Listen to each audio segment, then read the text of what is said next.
The remains of a soldier killed during World War II will be buried in Phillips, South Dakota. U.S. Army Air Force's 2nd Lieutenant Earl F. Ferguson will be interred October 24th at the Masonic Phillips Cemetery.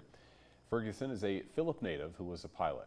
He was killed in action August 1st, 1943, after the B-24 aircraft he was co-piloting crashed after being hit during Operation Tidal Wave. He was 26 years old.